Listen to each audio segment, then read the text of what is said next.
anyone but myself. But I feed off of the love of other people. Lucky for me, I know exactly how to make you fall in love with me. First, I'll be everything you've ever wanted. Charming, funny, thoughtful, smart, romantic. Life with me will seem like a fairy tale.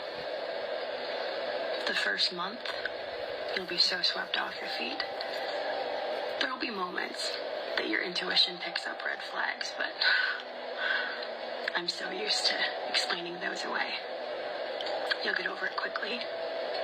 You want to believe that I'm as great as I seem to be, so I'll let you. Now that you're completely infatuated with me, I'll get you to trust me. I'll pretend to open up about a few shallow things, maybe even things that didn't happen, so that you feel safe opening up to me. I don't care what you've been through, but I need you to open up to me so that I can see your weaknesses. I'll pretend to care about your traumas, your insecurities, your fears, all the while making a detailed list about every single one of them so that I can use them as ammunition against you later. After 2 or 3 months of this, you'll think that I'm so wonderful you're completely in love. And that's when I have to test you. I have to see if you're really as infatuated with me as you seem to be. If you're as intoxicated as I need you. So I'll do something that should be unforgivable. Maybe I'll lie or cheat. Maybe I'll say that I'll call you and then leave you up all night wondering where I am. Something that most people wouldn't be able to forgive. But I need you to forgive me, because I know that if I can get you to forgive this occurrence, I have you trapped. Once you've forgiven me, I know you're hooked. And that's when I finally get to start showing who I am. And thank God, because pretending to be that loving is exhausting. Now, instead of calling you wonderful, handsome, beautiful, whatever those compliments were before, I'll start spreading them out. Instead of sending you paragraph text, I'll send you one word, if anything at all, just to make sure that you still know who's in charge. My favorite part is when I get to start nagging you. You know, insulting you, but making it sound like a compliment so that you can't possibly refuse it. And if you do call me out on insulting you, I'll just call you crazy. After all, what kind of a psycho would respond that way to me? You're not a psycho, are you? Now the fights begin. The ones that I pick, but that you're always the problem of. At first, you don't understand how this works. You want me to take responsibility for things, as if that's ever going to happen. You're going to learn that you're the one that's the problem. It is always your fault. And if you want to keep me, which I know you do, you're going to have to take responsibility for everything. The longer we're together, the less I have to do. The power has completely flipped. I used to be showering you with compliments in the beginning and doing everything for you. And now, you're doing everything for me. You're desperate to keep me, and you don't even know why. You feel miserable, and that's exactly how I want you. Addicted, exhausted, lonely.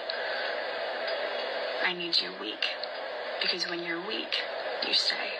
And now, I can treat you however I want. I can full-on abuse you if I decide to. I can cheat on you. I can lie to you. I can use you. You do everything I say because, of course, I'm in complete control. Your sense of reality is eroded. I've separated you from your family and friends. You have no sense of self. You are completely and totally dependent on me. And that's exactly how I want it. Just like I told you in the beginning, I don't want to love you. I just need you to love me. And now, you do. Of all females you can run into, that one you saw is the most dangerous. She will have you thinking that she's into you. She will have you thinking that she's in love with you. She will have you open up your heart, your mind, your spirit, your soul to your greatest weaknesses and fears and vulnerabilities only to use against you. Gentlemen, I mean from all ages, from young men, maybe like, very late teens, to men close to my age, please be careful. If your gut instincts say something, there's something wrong with this woman, don't ignore it. If anything, gut instincts or something say that something's not right with this woman, don't ignore it. If anybody, friends and family, says something not right with this woman, don't ignore it. The greatest source to find out whether this woman is good for you is like, look how she treats her friends, look how she treats her families, and I don't care what any woman says. Her past does matter. Not just her body count. Yeah, we talked a lot about that, but the way she treated people in the past. It's kind of funny how you got this one woman who had about 20 failed relationships. What they all have in common? She broke it off from every last single one of them. Question is, why? Either A, she has a poor taste in men, or B, it's something she's doing and realizing that the man's going to catch up and realize what she's all about, then she breaks it off. Long story short, you can't go by this. Men, you got to go by this all the way. This is why respect, and don't be wrong, we want to be loved, but respect is way more important because it's easy for us to determine a woman is if A, she's really about being our ride or dies, or she gonna play us for fools. It's like this woman right there you just saw, she be the one to destroy you figuratively and literally. So please, please be careful. It's dangerous out there in the streets.